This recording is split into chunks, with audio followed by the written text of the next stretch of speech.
Hello, personal productivity enthusiasts and community. Welcome to Anything But Idle, the Productivity News Podcast. Today's show is brought to you by Coworking Space by Personal Productivity Club. I'm Ray Sidney-Smith. And I'm Augusto Pinaud. And we're your hosts for Anything But Idle. This is episode 77 for August 30th, 2021. Microsoft ends Chromebook support for Office Android apps, back to school, and more productivity and technology news this week. Of course, each week we review and discuss the productivity and technology news headlines of the week. And to do that this week, we've invited a special guest for our back to school episode, and that is Dr. Frank Buck. Most people are overwhelmed by the amount of paper and digital information in their lives. Frank Buck makes organization easy so you can increase productivity, decrease stress, and enjoy life. Global Gurus ranked Frank number 1 in the world of time management category for 2019, 2020, and 2021. And so his career has taken him from band director to principal to central office administrator, and he's now a productivity coach and speaker. Welcome to Anything But Idle, Frank. All right. Thank you. Good to be here, guys. Welcome, Good to have you. Yeah. So welcome to anyone who's watching us live, and feel free to chat along with us as we do. But in the meantime, Augusto, what is our first productivity article this week? First article comes from Fast Company. Going back to the office means giving lucrative working from home size hustles for many employees.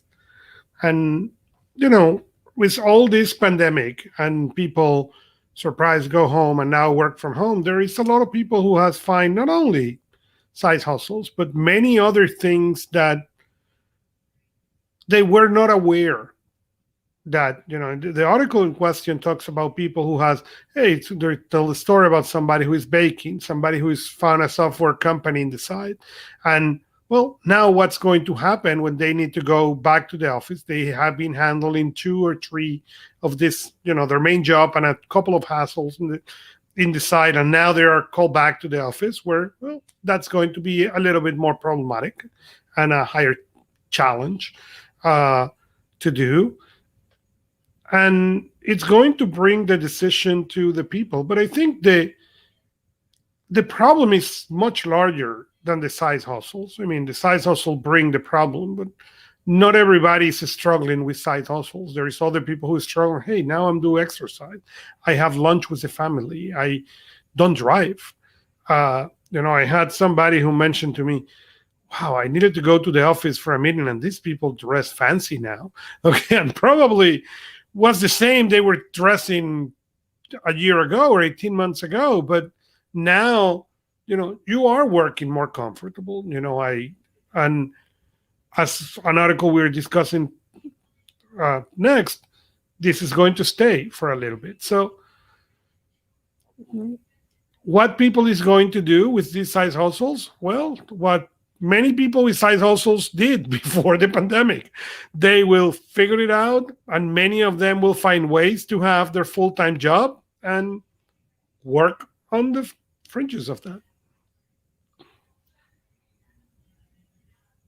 So I think that there's a interesting through line here, which is that the trend is toward more remote work, and that actually increases the amount of freedom people have. And so if you believe in liberalism, right, the idea that we have free lives, and that is supposed to be the benefit of an advanced modern economy, we should be able to determine not just the type of work we do and how much free time we have, but where we do it. And so location can't be decoupled from that freedom. And to some great extent, freedom to do work where you want to do it should be, I presume, a part of that, kind of liberal ideal.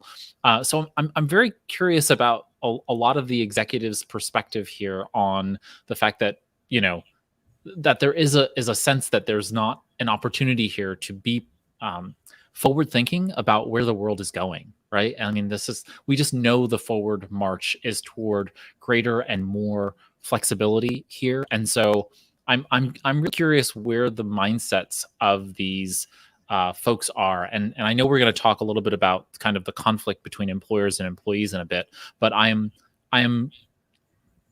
shocked that businesses aren't more aware of the fact that there are people who are doing these side hustles to begin with, and that at this point in society or time in society, we're not more savvy about dealing with kind of the balance between those pieces. So it's commentary more than anything else on the reality and the state of things. And I hope that businesses really get their act together. They should be savvier to know that their employees have lives outside of the time they spend at the office, and that they should actually be nurturing those things. Because, the side hustle that I'm doing is probably informing to some extent how I'm going to be productive in my primary job and my primary duties, and those can actually be useful and fruitful for the business in that sense. Absolutely, yeah. When you look at the time it takes to get to work, the time it takes to get home from work, the time it takes to sort of get started when you get to work and then wind down, it's amazing. And of course, I think the reason we haven't gone this path earlier is just inertia. We've been getting up and going to the office for so long that we've been doing it because that's what we've always done. And then circumstances changed that where we couldn't do that anymore.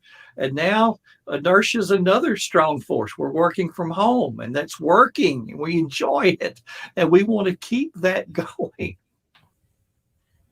Absolutely. All right, Augusto, next up. The next one is an article from the Wall Street Journal. Remote work may now last for 2 years. And actually, I've been having a lot of conversations in the last 7 days about this from both sides. Some executive clients, some non-executive client, looking how their companies has been continue pushing. They are now pushing to January or February. And that basically makes 2 years. And, a lot of the people is, okay, it's been 2 years out of the office. Okay, we survive, we grow the business. Why they want me to go back? And there is a lot of people, asking this. And it was interesting because when the beginning of the pandemic, we discussed that there was around 33% in each group, the people like me who many years ago walk away from the office, the people who were going to discover, okay, I really like this working at home. People like what we mentioned in the prior article. And then there was a group of people who are counting the seconds to get back to that world, to their life, and all this. What is interesting is there was more movement towards that middle category that I don't want to come back. I want to find a hybrid solution, go once in a blue moon, but not every day, but I still have the opportunity to buy, than any of the other two extremes, at least for the people who I have informally questioned about it. That is really interesting for me, because it is like, okay, so you discover now we have cake, and now you want to make sure you make the cake and eat it too. So you don't want to go to the office, but you want to have the office. So when you want it to go, it's not how it works. It's still, this is getting worry for a lot of people, because there is a lot of really valuable people who has been very vocal about, I am not coming back, or you figure it out, or I will figure it out. And yeah, for bosses, that's a problem. Is this just because they feel like they don't have the ability to manage people from afar? Is it a control issue, do you think? I'm really still shocked at the amount of pushback that I'm hearing from so many of these folks, when right now it's a necessity, but in the future it's a competitive advantage. Like, if you know that your staff can work from anywhere, it still doesn't mean they're going to want to. You're going to have some group of people who want to come back into the office, and there are going to be people who want the flexibility, which of course is a competitive advantage, because you can say, you know what, we allow our staffs to, spend X amount of time working from home, X amount of time coming into the office to be able to socialize, collaborate, and otherwise. And that's going to help you not only retain talent, but also attract talent. And if we continue to keep having this dialogue around what managers are afraid of, not aware of, feel deficient in doing in terms of management, they are missing the boat. The boat is leaving the dock, and they're going to be left behind by a lot of upstart companies, a lot of these startups that are starting today, they have started in an environment where they have 5, 10, 20 people on staff, and they've had to work in an all remote company. So they don't have the shackles, the management debt of saying, oh, you know what, or the real estate debt of saying we have to have these people in our physical space in order to prosper and grow and so on and so forth. And I bet you that a lot of those startups will still have physical imprints, and they will then allow their staff to come and go as they please. And even maybe like my company, where we're fully distributed, and we will, after the pandemic, we will have, times to come together throughout the year where we have, we have team collaboration opportunities where we'll say, okay, you know what, everybody, let's fly down to Charleston and we're going to do a company retreat, have some fun, get some work done, and then we'll come back and go back to our normal remote work lives. And that becomes fun and interesting and useful to the company in those concentrated in-person times for both culture and for all kinds of other business building purposes. I really find it to be a struggle right now for me to think about why people are still fighting the inevitable in this really, really, to me, very, easy to understand way. There is another element. Originally, I'm talking about March 2020, this was going to be a 2-month ordeal. Okay. If many people remember, we were going to go home for 3 weeks. Okay. Well, that's a long vacation. Let's do it. Okay. Now it's been going to be probably between 2 and 2.5 years by the time all this coming back happen. Okay. So what I don't see on many of these articles and many of this discussion is the disruption of going back. Because for good or for bad, people has now a new way of work. They have solved the problem 2 years later. Okay. They have been productive. They have figured it out how to do things without being on the room. And now you're forcing them to reinvent, because it's not going to be, let me go back to what I used to do 2 years ago. Sorry.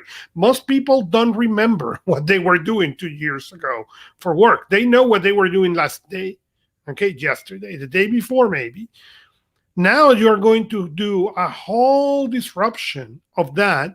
So you bring people into this new environment of hybrid or physical 100%, doesn't matter, but they will need to reinvent how they work based on coming back to the office. And that's going to be a massive disruption.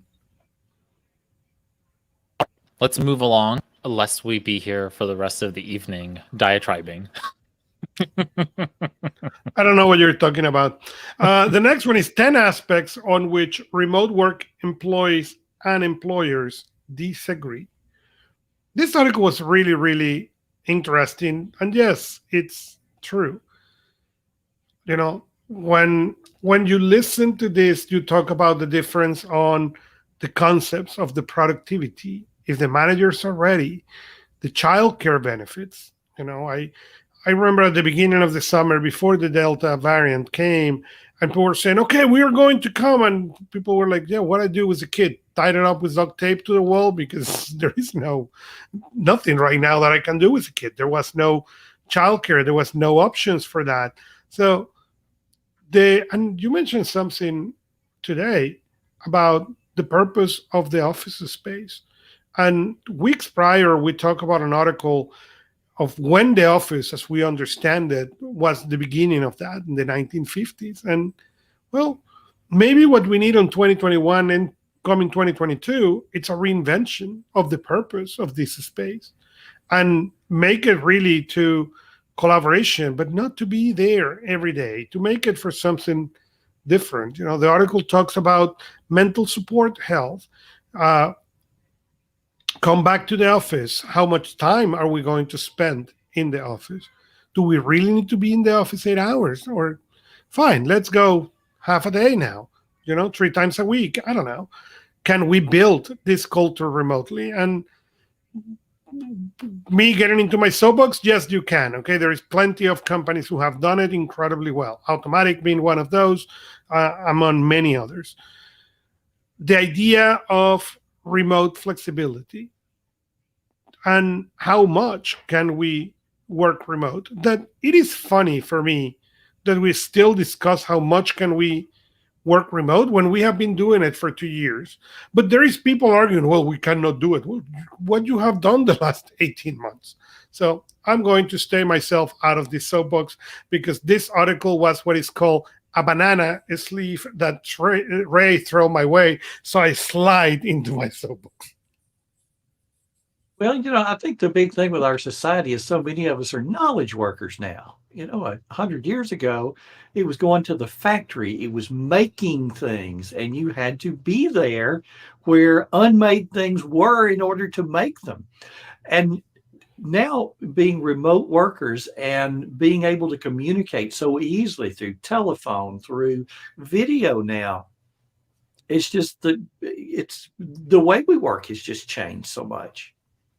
Let's move on to story number 4, Augusto, because it really highlights and extends the point that Dr. Buck is making here. Let's go into that, because I'm really curious to discuss that component. Perfect. The next article is the New York Times, and it's how 3 small businesses create remote culture in a remote work world. And it is a really interesting article. Sadly, I can open it right now because it has decided to block me, because the New York Times says that I have read too many of this article for free in preparation for this.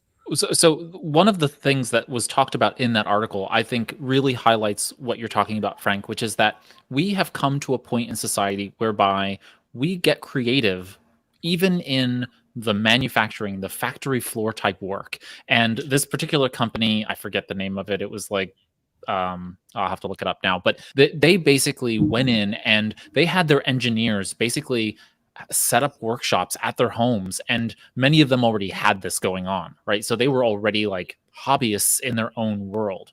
And so they were able to basically have them build prototypes and then drive it over to their next colleague's house, and then they would take over from there, and then they would use remote technology to be able to write the code for it, and so on and so forth. It's called Skydio. So this Skydio company is a example of what would otherwise have been a factory floor, everybody in the same space working on a physical product. They were able to go ahead and distribute that. So people were working in a distributed environment from home during this period, and they're being as productive, if not more productive, because the time when you need solitary work time has been given to you, right? You get to go into your shop at your home. There's nobody bothering you. There's nobody, whatever. And then you still have the collaboration capabilities because of digital technology. And then you get done with it. You drive it over to Susan's house, who's the next engineer. Then Susan drives it over to Bill's house, who's the next engineer. And it just becomes a round robin kind of virtuous cycle for that particular product. And we just need to get over this perspective that we can't make these things happen. And I'm not saying that every manufacturing business should be doing this, right? It's not the case. Not every business should have all of their employees work from home. I get it. But the vast majority of us, as you noted, that are knowledge workers, this is doable. And it's quite possible if we just be creative about the problem solving. Yeah. And how often do we talk about going into the office early because you can get a lot done while everybody's not there yet, and we stay late for the same reason? Absolutely. All right, Augusto, let's move on to our next story. Yeah. So our next story is, did Google discover the secret for making a dream team? And, as the article mentioned, Google is not exactly a small company, and they have a ridiculous amount of data about themselves, their teams, their employees, what it works, what it doesn't work. And according to the article, there is a project called Project Aristotle. And what they're trying to figure it out is using this analytics and this to figure it out how to make teams succeed and what is the kind of people. And what they have found is that apparently people, personalities, and background, based on the data, don't make a lot of difference. And that was a really interesting thing. But when you continue looking, and then you look into the factors, okay, the psychological safety, the dependability, the structure and clarity, the meaning, the impact. Well, yeah, it makes sense. It doesn't matter from where they come. That seems now a lot more. But there was one in specific for me that was the structure and clarity. Because I think that's one of the biggest thing that I see is missing into the workplace. You know, everybody in your team really knows what is expected of them and how that is changing. And not only that, when that change, that is not a fixed target. It doesn't matter if you're talking about business, nonprofit, schools, doesn't matter. Okay. That target move consistently.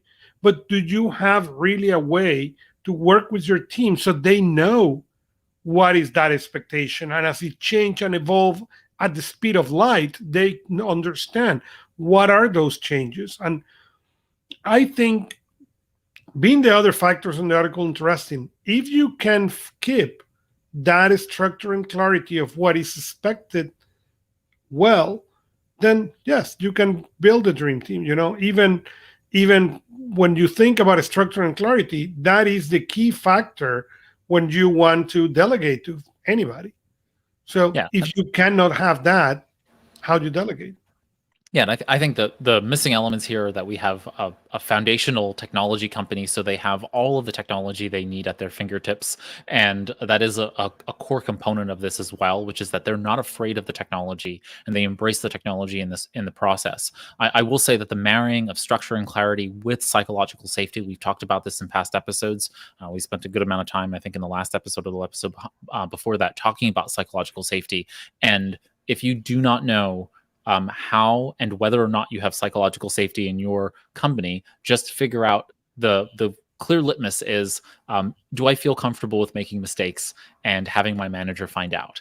Right? That's what you need to have, because you need to be able to take risk. Humans are risk takers, and structure and clarity in terms of the outcome, and also being able to take risks safely within the bounds of the team environment, of the organizational structure. You need to be able to do that, and it looks like Google is learning from their data analytics that they're capable of doing that. And I'm always interested to see what they're doing. Ever since Laszlo Block, their former chief human resources officer, chief head of people, when he left and wrote his book, I've just been fascinated by the way in which Google manages their people, and the good and the bad of it, because there are people who leave Google without a positive sentiment, but I think the vast majority of people who work at Google enjoy the environment, and that means that they're hired because they will enjoy that environment. And we have to think about that in our own, like, take the hiring part of it out, take the management part of it out. It's managing ourselves, and in our own world, how do we make ourselves, back to Dr. Buck and I recently read and reviewed the Remote Inc. book, and and that whole idea of being a business of one and knowing how to manage oneself is really, really important. And we need to think about how we structure our own world, give ourselves clarity, be able to give ourselves psychological safety, giving these other key components to be able to make ourselves put ourselves in an environment where we can prosper, as opposed to constantly being fearful of things and put upon in that sense. So all good stuff there. All right, our last story before we hit our first break. Well, T-Mobile is giving customers a free year of Apple TV Plus. So in case you wonder your data if was compromised, that's what it's worth. Yeah, so they're giving you this free service because they had this data breach for about 45 to 50 million of its customers. And just a couple of points here that I've been learning over the past past week or so of this coming out is that, one, make sure that if they do communicate with you, that you take the mitigation steps. Now, if they offer you LifeLock or McAfee or whatever it is, I wouldn't be necessarily excited to give McAfee my information. Just look up McAfee and who the owner, the former, CEO of McAfee is, V. McAfee. He's a nut job, and so his company has got a very colored, background. I really wouldn't be inclined to give McAfee my information. That's me personally. But you can do a couple of things that are really important. One, you can lock your credit. With all three reporting agencies, it is now free because of federal law, at least in the United States. So you can contact each of the three credit reporting agencies and lock your credit. It then gives you a PIN, and you can unlock it temporarily if you need to run credit for being able to get a credit card or buy a car or whatever you need to. But you should generally have that locked. And number two is because your IMEI number was leaked in that database. That means that I can SIM-jack you, meaning I can take that IMEI and I can go ahead and get your phone number transferred to another phone and just start utilizing your phone number. So things like SMS, two-factor authentication, I can circumvent those things. So you need to go to your T-Mobile folks and say, hey, T-Mobile, I want you to lock my SIM also so that you can't get SIM jacking. So they need to lock that IMEI number so it can't be transferred. So you need to do those two things. Well, technically four things: 3 credit reporting agencies and 1 call to T-Mobile. And you can tell them to take their McAfee for 2 years and throw it out the window. So, but those are the things that if you are a T-Mobile user, you really need to make that happen in the United States if you were part of that compromised database. So. All right. So we've covered now the productivity articles from the blogosphere. And when we come back after the break, we will head into our productivity resources of the week. We're going to talk about going back to school. And we have the right person to be talking about that. We're going to do our featured story of the week. And then we're going to wrap after. We're going to do tech stories, of course. We'll do our tech stories first when we come back. But we've got a lot more in store for you after the break. And so we will see you then. While working in person may be normal for you, it's unlikely your coworkers are as interested in being productive as you are. Or working remotely or from home can be isolating. And there's something powerful about being with productive people, even virtually, that helps you be more engaged. If a flavor of these sounds familiar, Co-working Space by Personal Productivity Club is for you. Co-working Space is a virtual work community designed to help members be more effective and efficient in their work and personal lives. At its core, we provide goal tracking and host focused action sessions throughout the week for accountability and camaraderie. Visit anythingbutidle.com/coworking to learn more. Co-working Space lives inside Personal Productivity Club, a digital community for personal productivity enthusiasts, so you can find people who use methods and tools you do too. Again, head over to anythingbutidle.com/coworking to see how Co-working Space can help you be more productive. And now, back to our show. Welcome back, everybody, to Anything But Idle. I'm Ray Sidney-Smith, joined here by Augusto Pinaud and our special guest, Dr. Frank Buck. And we are going to go into our technology headlines of the week. And just to run us through the agenda again for the second half of the show, we're going to do headlines from the big and small tech companies. We'll do productivity resources of the week. We'll then do new tools. We'll have a quick conversation around this week's theme, which is back to school. We'll cover our featured story of the week, and then we will do announcements and close out. So with that, Augusto, what is our first technology headline this week? So Zoom allows you now to raise your hand, and it will recognize that your hand is, and it will mark as you are raising your hand. Same thing with the thumbs up. That is really cool. But more cool is the fact that they were even giving you the chance to separate configure what you want to come up or not. You want to activate both features or none. Yeah, that is fantastic. I know that you and I have tested it out, and it's fantastic to be able to see, you raise your hand on the iPad and it triggers the raised hand, and then of course turning off the thumbs up icon, which for the most part is not really the most useful feature if you don't use it a lot. So good there. Next up, we have Trello has introduced new plans, and as well as more features for more people. So in essence, Trello recently announced that they have kind of revised their plans. And so those folks who are in a free plan are in essence getting more things. So they're getting more power-ups. Basically, they're getting unlimited use of power-ups, even though some of those power-ups are premium power-ups. You are also getting access to more of the numbers of automations that you can run utilizing Butler when you upgrade to what's now called the standard plan. And so the new standard tier basically gives you it's unlimited boards. You get the advanced checklist function. So that means you can add, assign assigned parties things. You can add a due date to your checklist items. You can do a lot within those checklist items, which are really, really powerful. You're getting custom fields inside of your Trello cards, and you can do up to 1,000 automation commands per month, which is also really phenomenal. And so you now have this standard plan that then gets, becomes kind of the baseline above free. You then get premium, and then you get enterprise. And so there's kind of some removing around of plans for folks, and it's a nice price point. I think you're talking $5 a month or something like that, so it makes it pretty inexpensive. And they have also increased the automation for free tiers, as I said. So you have an unlimited number of power-ups now, so you're not limited to those 3.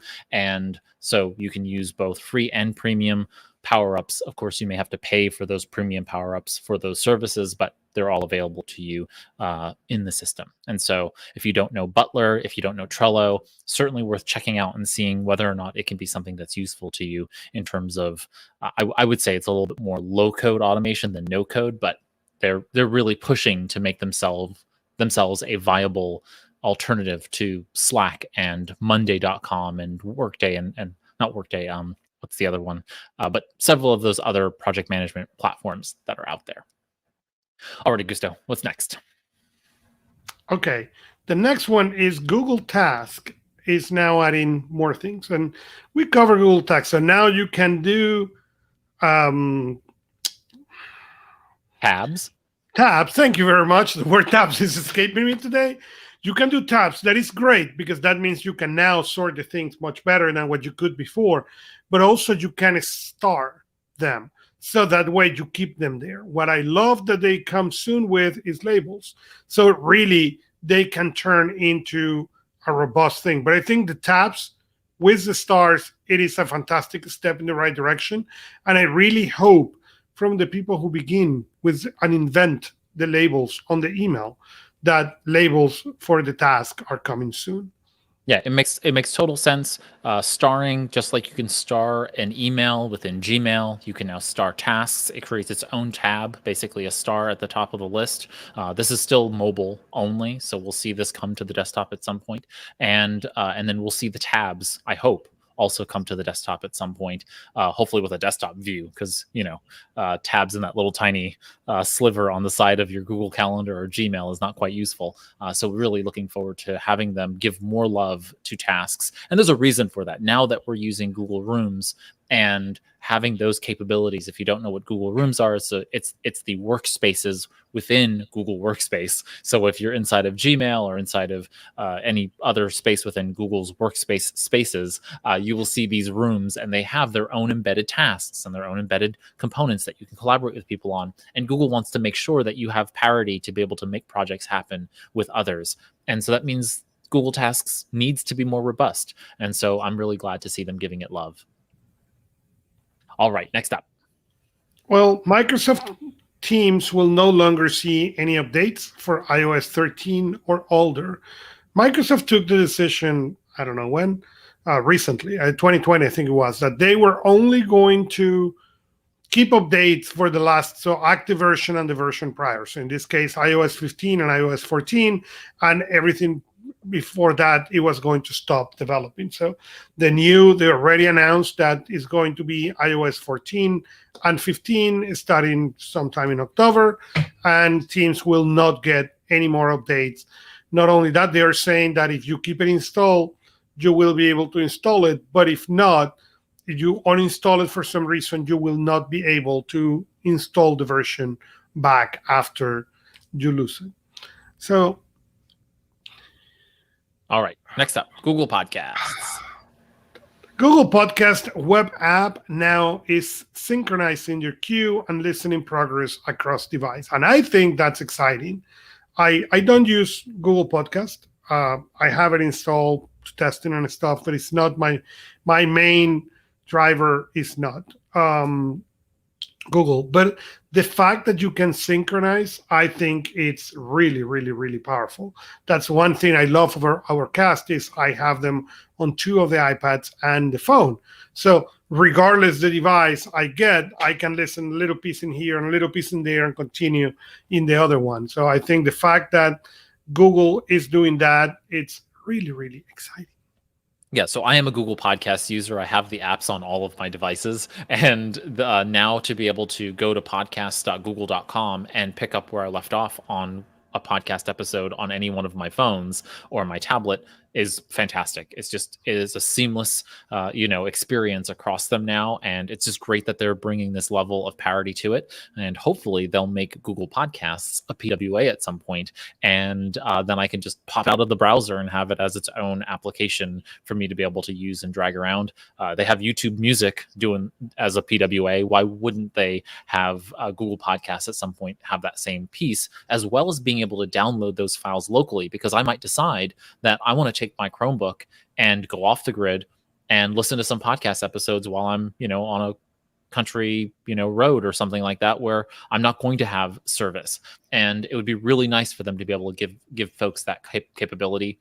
Other podcast apps do that, and so they should bring that as well to the system. So looking forward to them giving more capabilities within the Google Podcasts ecosystem. Google Podcasts has come a long way since it first launched, and I'm looking forward to seeing it more and better as we go forward. All right, our last tech story is really interesting. So tell us what it's all about, Augusto. So Canvas and Zoho CRM are now going to be working together, and they're introducing Canvas, the first CRM design studio. So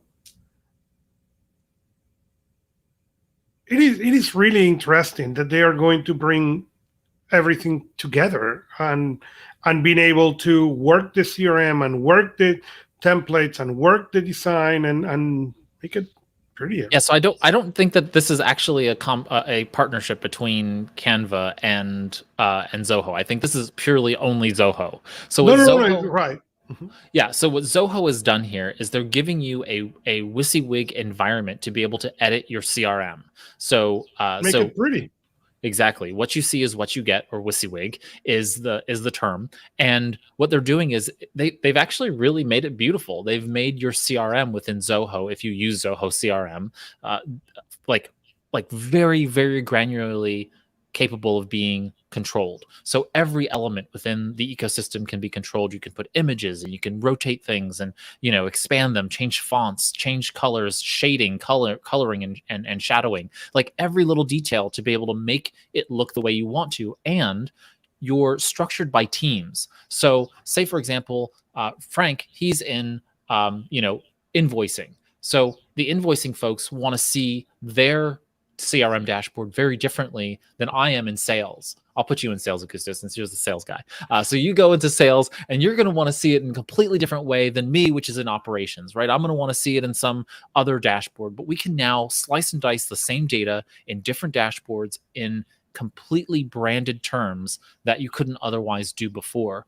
And I think this is the first time we're actually seeing a purpose-built CRM give us this kind of customization technology to the user. I mean, all of the others, whether that's Salesforce or other tools out there, they give you some level of customization, but not this.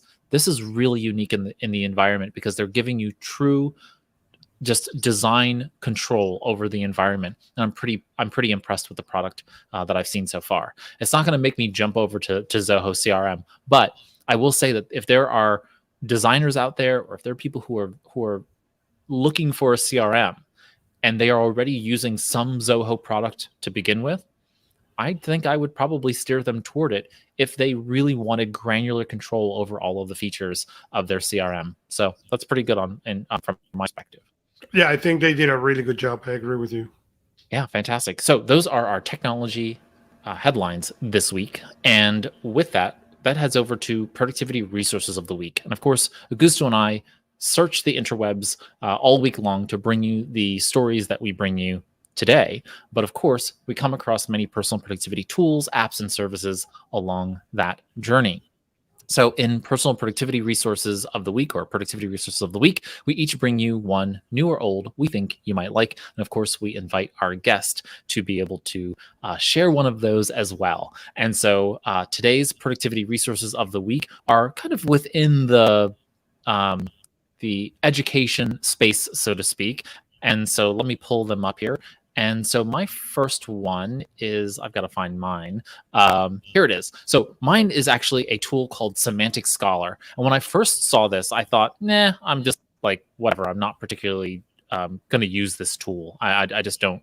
I just don't see myself using it as much. And then I started using it, and I was like, holy cow, this is amazing. So this is what it does. If you do any level of research into any set of studies, scientific literature of any kind, you basically put a search in here, and so that when you sign in, when you create an account, you have to create an account with an education service of some kind, like a .edu, or you can sign up with, I think, Twitter. And for some reason, it lets you sign up with Twitter without any blockage. But if otherwise, you need to have a .edu or some kind of school account. So I just signed up with Twitter, and it lets me in and lets me do what I need to do. But the point is that say if I type in productivity, it will go ahead and do the search, and then what it does is, using AI, it is summarizing the research of that particular item here in this section.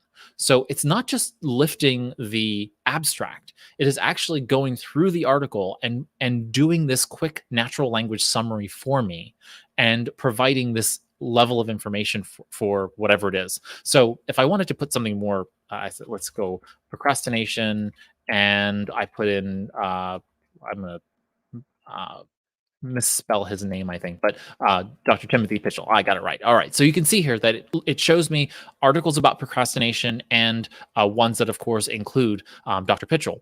And you can see here that each of these little abstracts are now summarizing for me what I'm looking for. And so I can read through these little summaries. And then if I want to, I can jump over to the abstract and see whether or not I want them. I can also save them to my own library and then reference them later. And you have lots of filtering options, is it PDF, otherwise, that kind of thing. I found it to be incredibly helpful in just the short amount of time that I've been utilizing it. And so, yeah, I can't more highly recommend Scholar. Just a really, really interesting and cool app. All right, Augusto, what is your productivity resource of the week? My productivity resource is from the company 12,000. It's called the Hover Bar Duo. And it's basically, it comes with both things. It comes with a base for the desk or a clip that you can put on the desk or any other surface, and allows you to put a tablet and hang in the tablet. That's exactly what it is. So you can do the tablet, and now you can twist the tablet, keep it on landscape, keep it on horizontal, vertical, work into it. It's really solid. I have it in my desk. I like to have the things at different levels, so I use it. So I have the iPad, and the other iPad is ahead, but you can put it in the kitchen and work with them. It is an incredible product. I have tried for that same solution a couple of cheaper options. It's not cheap, okay? And I finally said, okay, I have to spend so much money not getting the solution that I want. I went and bought it, and I should have get that at the beginning. Good hardware makes an incredible difference all the time. Yeah, this looks amazing. This actually solves a problem I currently have, and thank you for sharing this. This is exactly what I want. The build is incredible. It's solid. Yeah. You can write on it. It is really, really well done. As many of the products, I have bought 12,000 products for many, many years, and honestly, all the products I have bought from them has been incredible. Yeah, that's really, really great. Yeah, I'm looking for the clamp one because I want to be able to clamp the tablets onto the monitor arm. It actually brings both. It brings both things on the same box. So if you use the clamp and then later on decide that you want the base for whatever reason, you just pull the base out of the box. Fantastic. Wonderful. Thank you for sharing that. All right, Frank, what is your productivity resource of the week? Okay, it's called Hemingway Editor. It's not new, but I'm just amazed at how many people don't know about this thing. How many teachers don't know about this thing? And gosh, where was this when I was a kid? This improves your writing.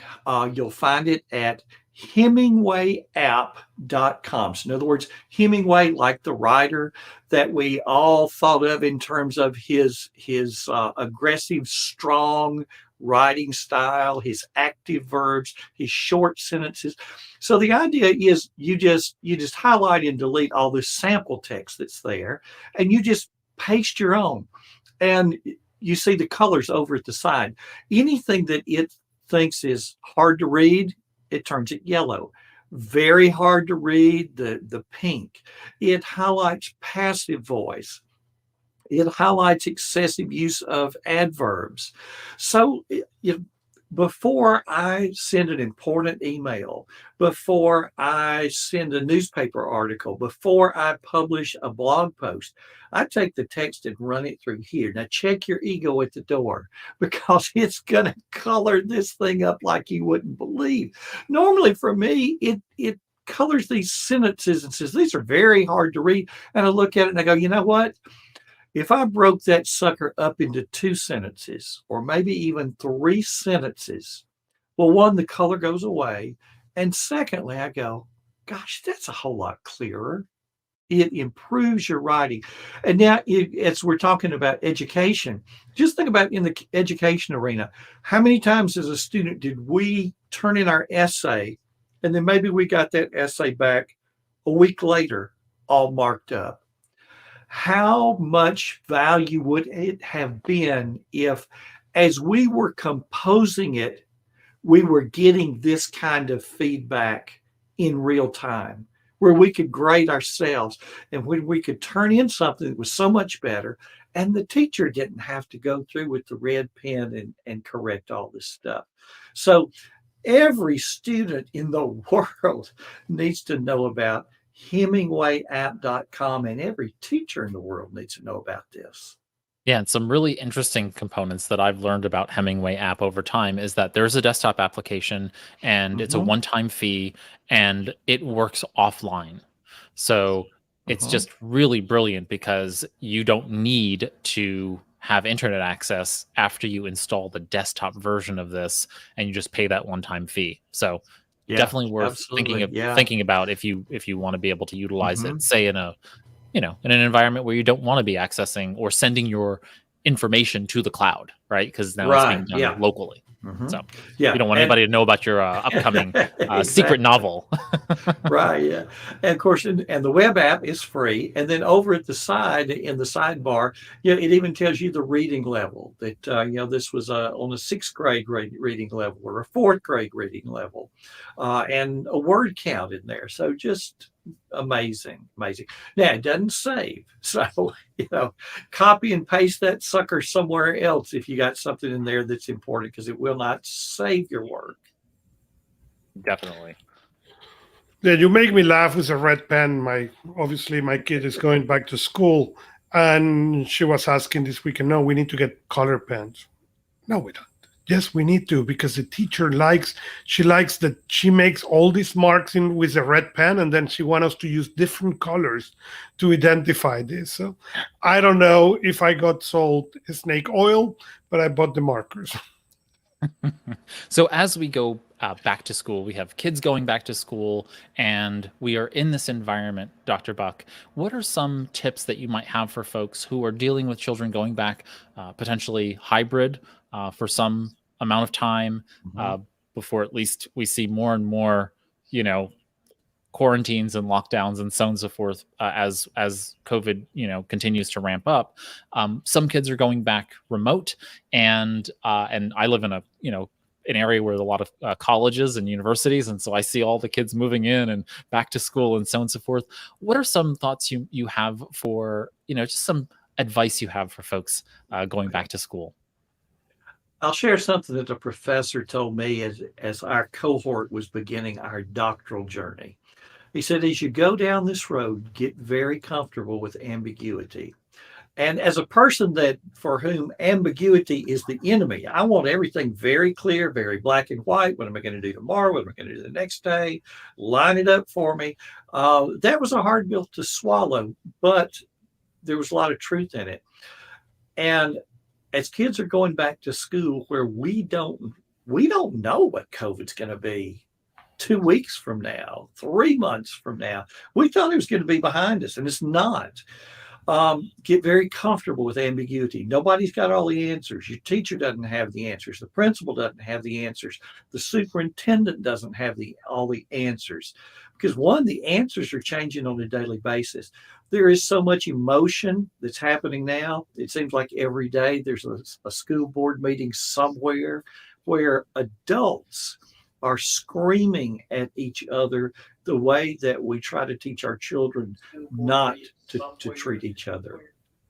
So, we've got to tone down the volume. We got to do a lot of listening, and we've got to become that person that the teacher knows and the principal knows that they can call, and they have a listening ear and somebody that's not going to chew them up and spit them out. I think this is a year where we're going to be less concerned with standardized test scores, and we're going to be more concerned with trying to get some normality. And I think the good thing that came out of last year, and the thing that's going to continue into this year, is the reliance on technology and our kids getting better and our parents getting better and our teachers getting better with technology. Schools that had maybe one classroom, one computer in the classroom, now have a device for every student. And whereas those that had a device before, well, that device stayed at school. No, we can't take that device home. We might drop it and break it. Now the devices are going home.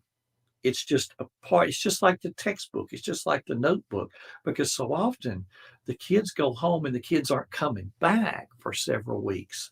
So, it's going to be an interesting year. And then I hope after that, we're back to whatever we call normal, but it's going to be a very interesting road. So hang in there, get comfortable with ambiguity, because there's going to be a lot of it. Yeah, I bet.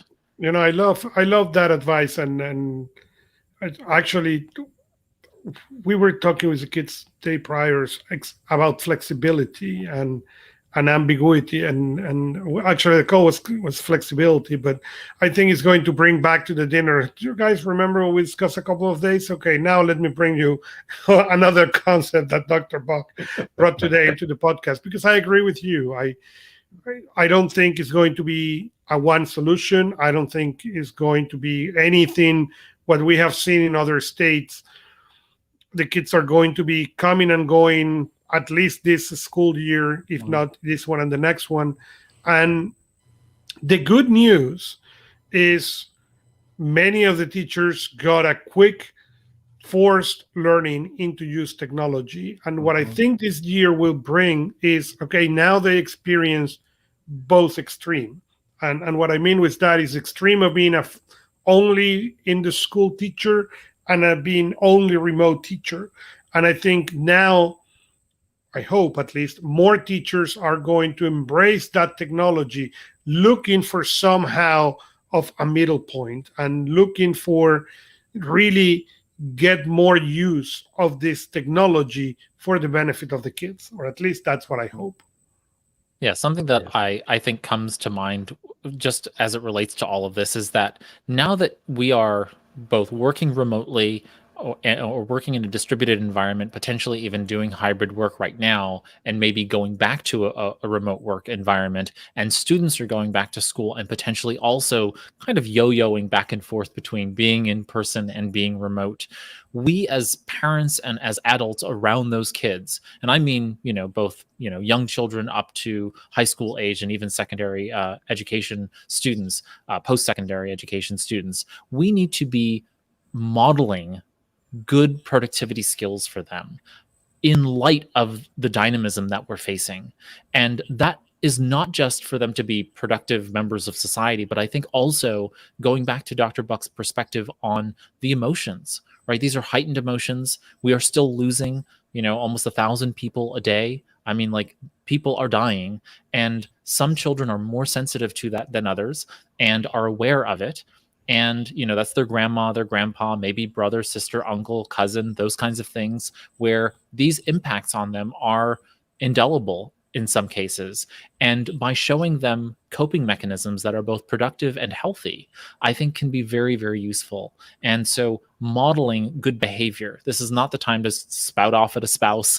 This is the time to, show restraint, show compassion, be empathetic. And I think that's going to work, especially, we're in a very tenuous political environment right now. There's lots of political discourse that's unsavory and that kind of thing. And this is just a good time to like check ourselves. And it's a good time to be more productive, obviously, because we can look at our systems and prepare and plan for this. And so that's kind of where my thoughts go, is modeling good behavior, so to speak, in this back to school environment. So thank you, Dr. Buck, for your thoughts there. And with that, let's move along to our featured story this week, which is that Microsoft is just killing darlings. So Augusto, you want to talk to us about what's going on over at Microsoft? I'm going to try to be as objective as humanly can. So Microsoft is killing Office apps for Chromebooks. Basically, they're getting their Android apps and they are killing them on the idea that people go to their web versions of this instead of their application. I remember a time, I may be that old, okay, where in order to write a document, you need Microsoft Word. Okay, that is not true anymore. And it's not true. Well, Word perfect. Okay, well, Word perfect, yeah. That's true. Star, what it was called? A Star... Clarence Works. Clarence Works. That one. Yeah. And nice. Apple Works before And that. Apple Works. Yeah, but it's still, people thought about Microsoft or Word specifically, to be able to do that. And Microsoft let that kingdom die. Okay. Interestingly, as we're coming to back to school, this is the Chromebook, for good or for bad. It is the computer of a generation. Okay. My kids use Chromebooks. Most of their friends have used a Chromebook at school. That means they're going to use the Chromebook between 5. They're going to go to high school, most likely in a Chromebook. So you're talking about 8 to 9 years of using that operating system. Why don't put the application in there? Instead, what you are leaving is the market wide open for my Google Docs. And actually, I think if you tell my kids who are 12 and 8, hey, open Word, they will look at me like, what's that? They know Google Docs, but they don't know Word. So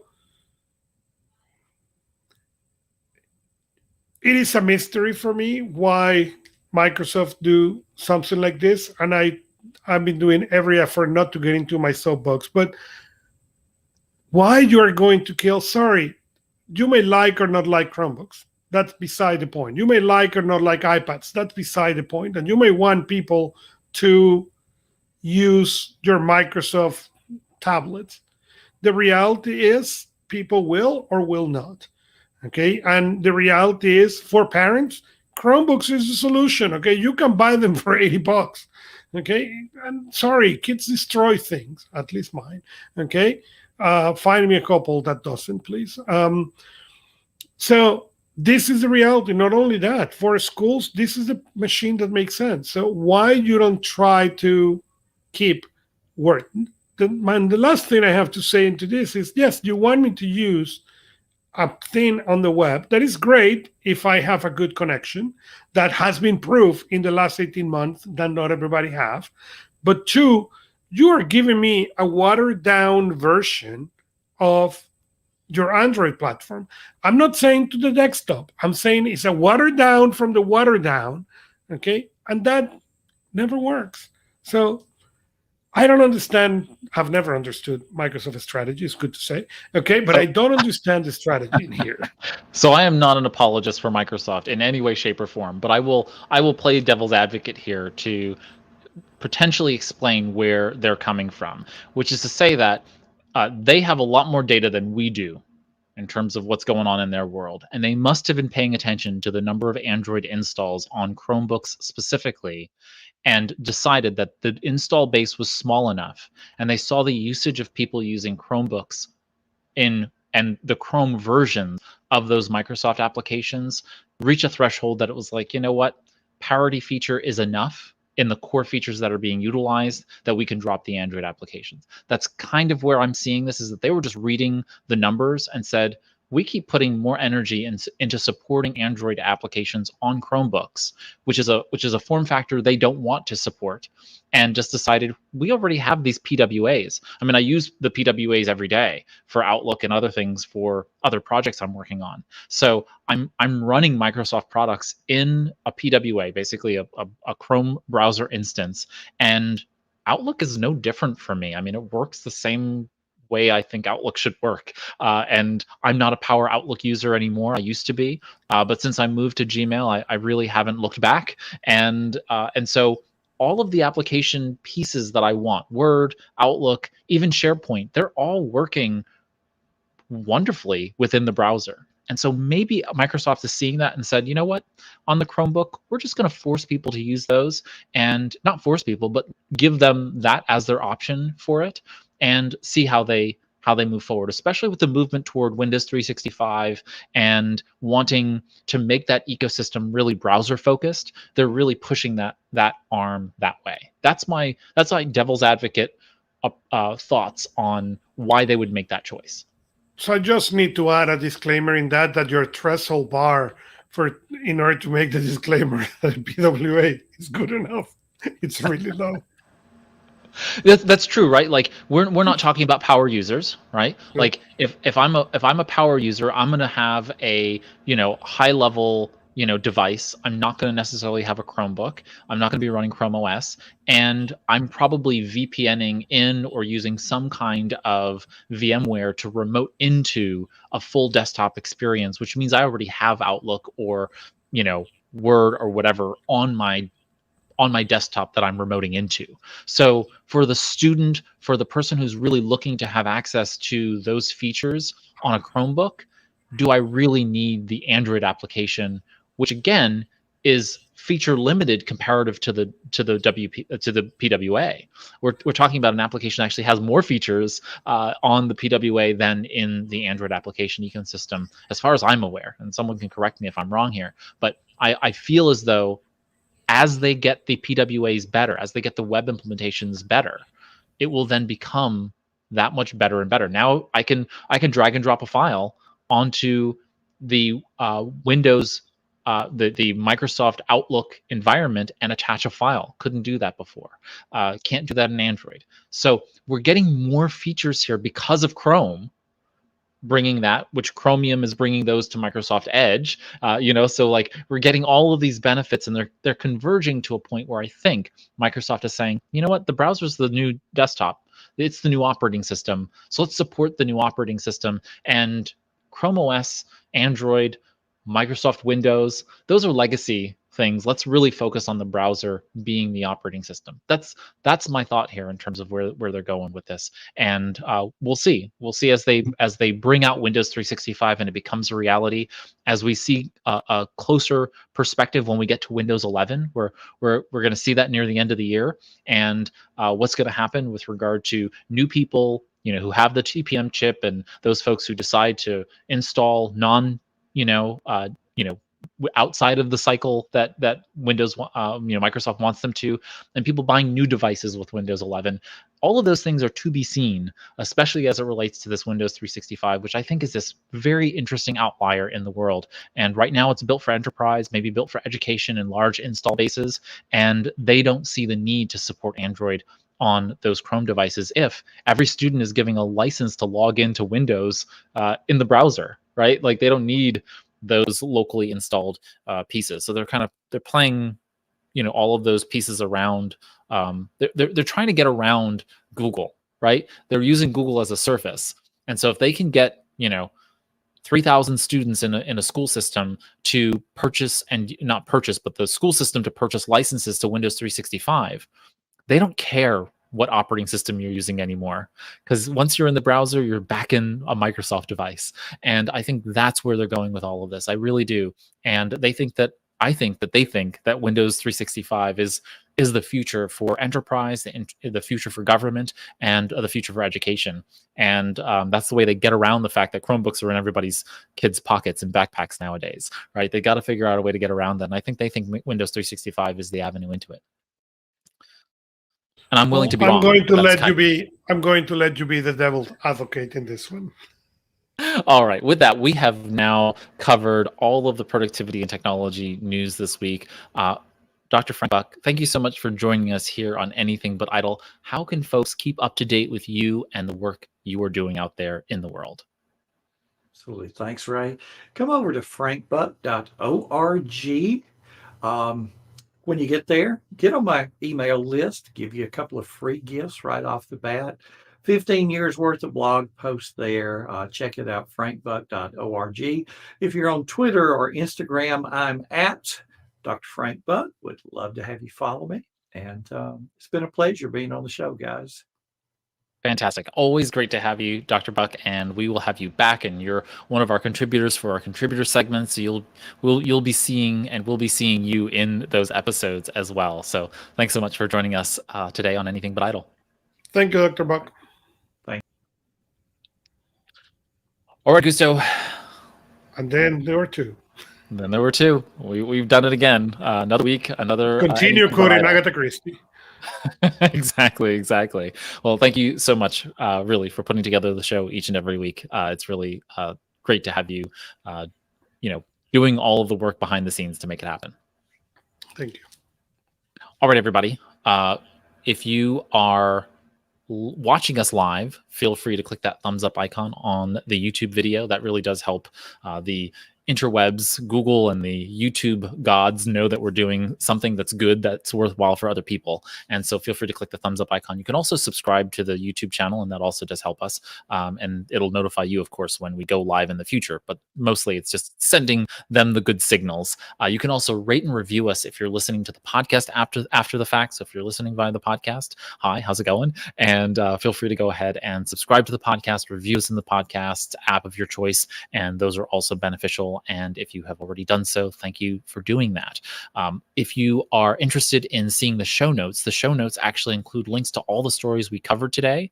They include the productivity resources of the week, and they also include some extra stories, ones that we can't cover in the hour time frame that we have here during the show. So you can check those out by going to anythingbutidle.com/077, which is the episode number.